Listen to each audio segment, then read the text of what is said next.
Memasuki musim kampanye Pileg 2024, tidak hanya money politik yang menjadi perhatian, namun juga pemanfaatan narkoba sebagai media kampanye politik untuk menggait suara kalangan tertentu. Menyikapi hal tersebut, Badan Narkotika Nasional BNN Provinsi Sumatera Selatan akan melakukan pengawasan ketat.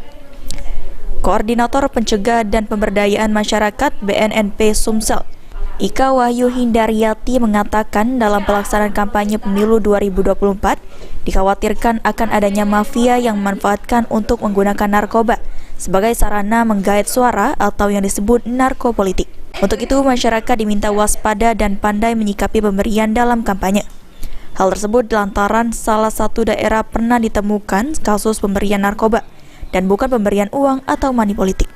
Mengantisipasi narkopolitik pada pemilu ini, pemeriksaan baik kepada peserta Pileg, Pilwako, Pilgub, dan Pilpres akan dilakukan.